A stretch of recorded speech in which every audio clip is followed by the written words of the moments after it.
Alright guys, we are against my friend YERDUNC here, and we're on the map Docks, and I'm going to tell you why. Now the plan with today's video and the interesting loadout I'm bringing here of a Zeely, submarine, ace, and boat is that I'm going to do what's called the micro challenge inside of BT Battles 2. Now what is the micro challenge in specifically, ladies and gentlemen? The micro challenge is a challenge where I can only have one tower on the map at all times.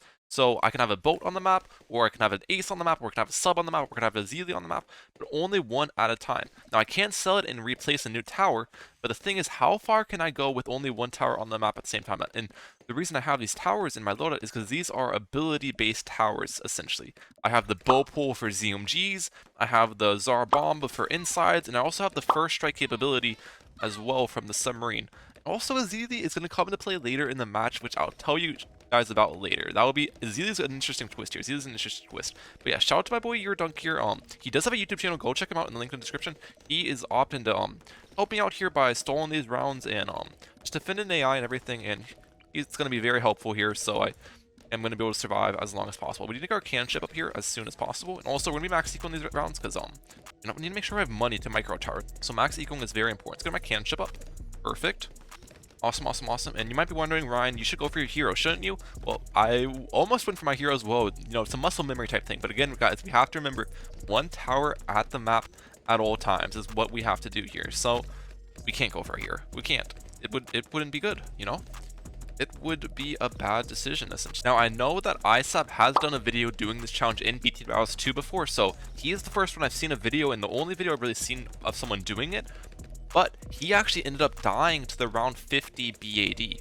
So we're going to see if we can actually defend the round 50 BAD. Because I think if we do that, you know, don't want to make any claims or anything, preposterous claims. But I think if we do it, we might be the first person ever to complete the round 50 micro challenge inside of BT Battles 2, which would be pretty exciting. And it'd be awesome if we go farther, but sadly Ninjakiwi caps out the game at round 50, which is a bit unfortunate. So hopefully in the future they add like a late game mode or something we can go past round 50. Like, that was one of my favorite things about Battles 1, is that there was no end rounds, so lots of people would like to try to push the limits and see how far you could go in like private matches and stuff, and you don't really have that capability with Battles 2, which is a bit unfortunate in my opinion. But looks like my opponent is going with the Heli, Ice, and Gwendolyn, so pretty nice to see that. And they're also placing all their defense in the very back there. Now he's gonna have to be careful not to leak any lives as well in these future rounds, because things will get a little spicy. Things will get a little spicy here, so they need to make sure to be careful. We're gonna go. Oh wait, I can't go for a second boat. What am I saying?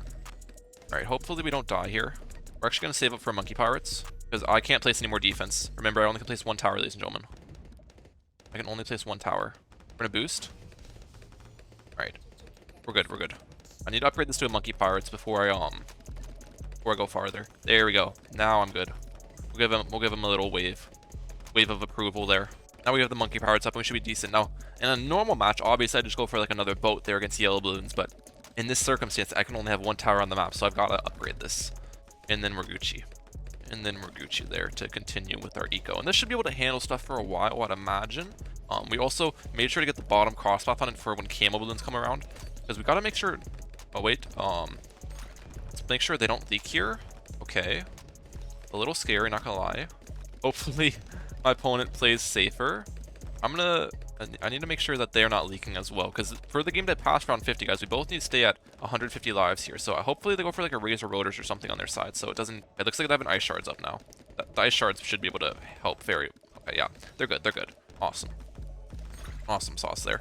We'll actually switch over to some pinks here. I do want to maximize the rate I'm getting eco here, so send in some pinks just to maximize it, because I'm going to need a lot of money leaking, guys. I'm going to be microing Tsar bombas, I'm going to be microing bow pulls, I'm going to be microing first strike capabilities left, right, and center, so I'm going to need the money to back up those micro, you know what I'm saying? It's going to be interesting. Okay, looks like they're going for ice up at the very top, which is actually very smart, because it's going to help stall these rounds.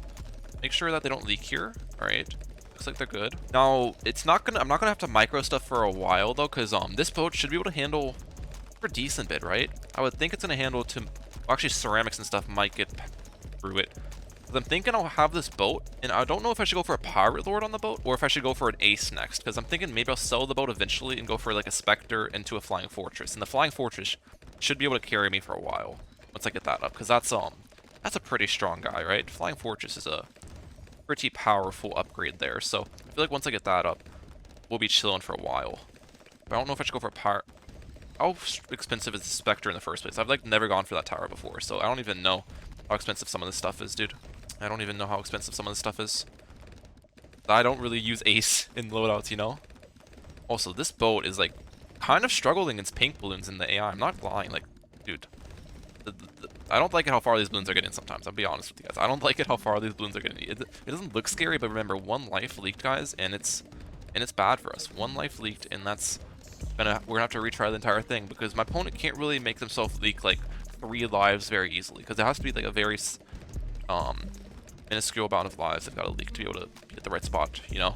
I do have 2 boosts left, and the boosts aren't valuable at all late game. We have to remember that, guys. The boosts, I can use them however much I want early game and be fine, because late game, they're not going to be any help whatsoever, since we are just going to be using abilities, and boost is something that doesn't affect the ability's strength, so, yeah. If I need to boost against AI, just boost against AI. There's no shame in doing it. We're good, right? I get scared when these balloons come all the way down to the bottom near my boat. That's when I get a little bit scared. My heart rate kind of jumps up a little bit, you know? I get a little spooked. I'll be honest with you guys. I don't know if the Spectre can handle everything. I feel like the Pirate Lord's stronger than the Spectre, just because of the ability. I'm not sure if the Spectre is going to be able to handle everything until I save up for the Flying Fortress, you know what I'm saying? While the Pirate Lord might be able to handle everything until I get the Flying Fortress up. So we're going to go for a Pirate Lord here. If this starts to struggle, then maybe I'll try the Spectre out. I think this is the best decision here. Oh, it's actually not shredding it as well as I anticipated. Okay, yeah, that's not as easy as a defend as I hoped. Alright. Maybe the Spectre would have been the better play. How much does the Flying Fortress cost? So Flying Fortress upgrade alone is like 90,000, but then I have to think about the upgrades before that as well. So I'd probably want about 130,000, 120,000, probably $120,000 on hand when I go for that Flying Fortress off the rip, and this sells for about 20,000, so I need about $100,000 before I consider selling for the Flying Fortress here. Which $100,000 should actually come by pretty quick because we almost have 5,000 eco right here, which is a very solid amount of eco. So I'm happy about the pace we're on here. Once I get that Flying Fortress up, I feel like that's gonna solo everything a decent length here for us, which is the goal. And then obviously once the Flying Fortress stops handling stuff pretty well, then we start to have to micro, because that's going to be like the strongest solo tower in our loadout there. You know what I mean? Oh, I forgot. It's fine if they leaked early game. I've completely forgot they have heli, so they actually rejuvenate lives there. So they could have leaked early game and been completely fine because of the life rejuvenation there. I completely forgot about that, ladies and gentlemen. Alright, well, that's good for them. So there's not actually much risk in their strategy at all. Now, when I go for the Flying Fortress, I'm going to have to make sure to sell my boat first, which is going to be interesting, because we've got to do a little bit of a micro action there, since we, again, only one tower on the map at all times here, so I'm going to make sure to sell it first. I'm going to go a little bit over 100,000 here, just to be safe with it, just so that I know for sure I can be able to afford it, but yeah. Alright, here we go, boys, here we go.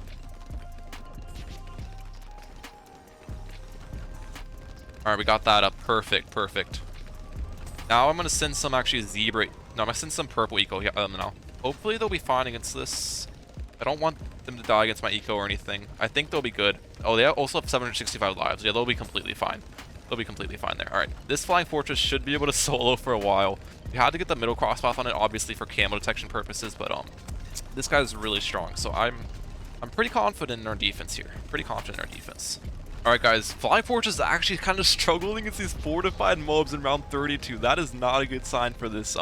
I might have to start microing sooner than I planned.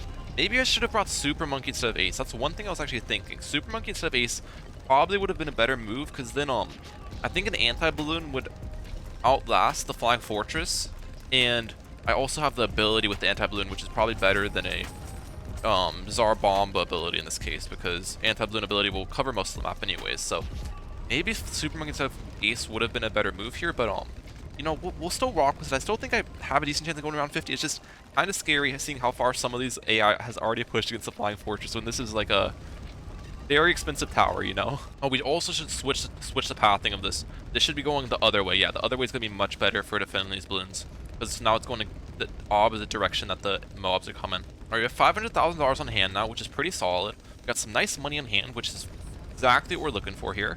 Still want to continue with the eco. Oh, lots of BFBs this round. This actually could get scary. We got to be ready to micro a Tsar Bomb if we need to. Let's boost this. Let's boost this. I think this defends on boost. Yeah, that defends on boost. Okay. A little scary, they're not gonna lie. These mobs are actually going really fast as well. This is... Dude, I've got to set up my seat now. This is gonna get intense. I forgot that everything gets faster too, so... If everything gets faster, this is gonna get kind of scary. Yeah, I think round 40, we're gonna, boat pull. We're gonna boat pull the ZOMG and then get my Flying Fortress again. I don't think Flying Fortress is soloing the ZOMG by any means.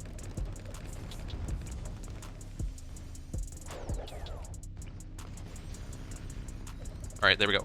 Dude, I'm actually just need to start continuously microing here. To be honest, I don't think Flying Fortress is defending any of this. Okay, we'll be fine, we'll be fine. Yeah, sub is pretty useless on these rounds for me, to be honest here. I think Super Monkey also would have been better than Ace, now I'm thinking about it.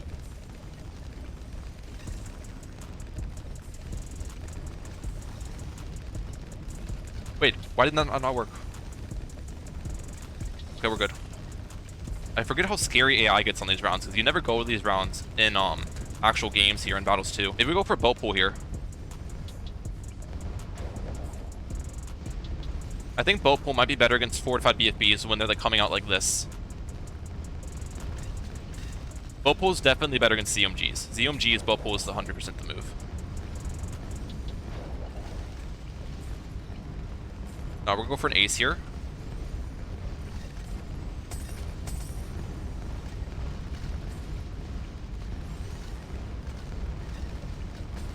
Boat pull.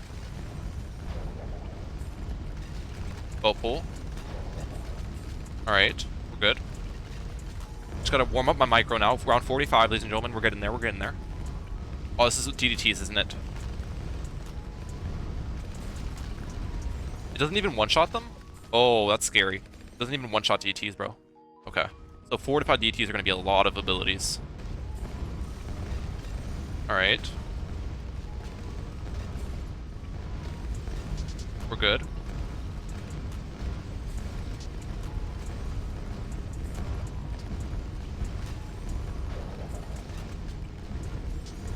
We're good.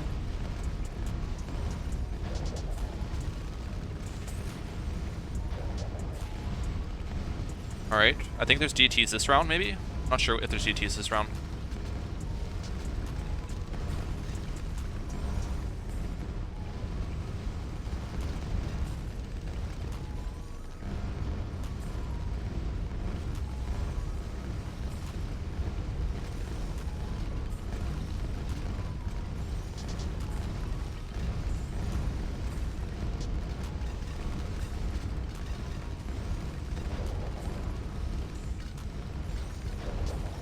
Come on.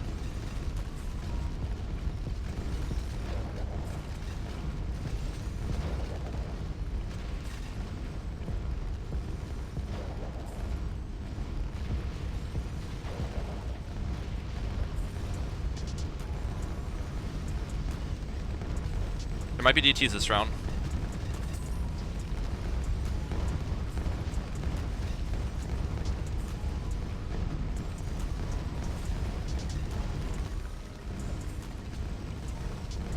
Okay.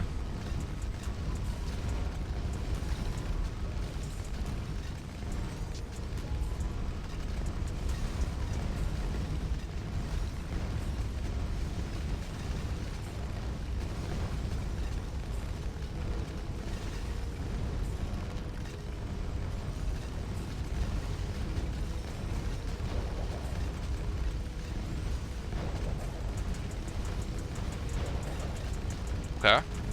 There's lots of DTs in round 98, I think. Oh wait, round 98's not DT round actually. It's just a ton of balloons. Round 98's a ton of balloons, I think. Because round 49 and BT Battles 2 is round 98. And okay, this one's gonna be scary.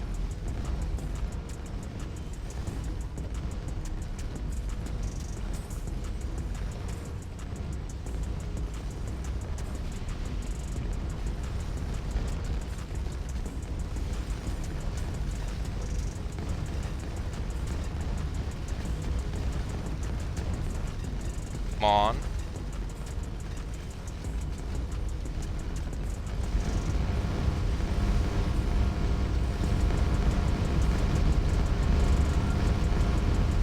Dude, the game's lagging because of his helis. Okay.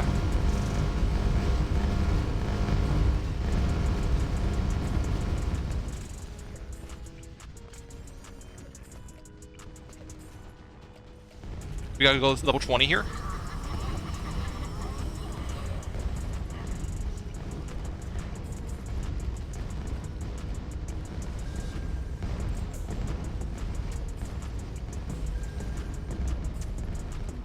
Come on.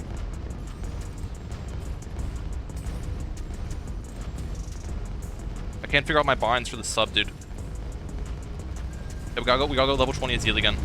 Where's Azili? Where's Azili? I can't do it, the lag. Level 20?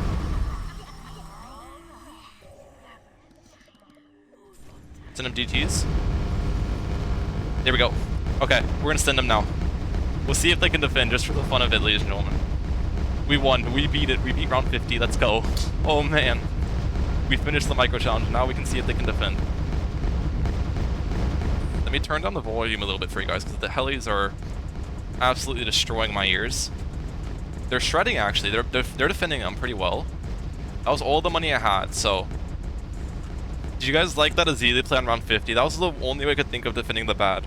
Using Azili's level 10, level 20 Moab Hex on it. They might oh, the DDTs got through. Well, GG's, thanks again to YERDUNC for helping me out for this micro challenge. Make sure to subscribe to him. He makes some awesome battles videos. Link in the description, at the top of the description for his channel. And if you enjoyed the video, please subscribe here as well.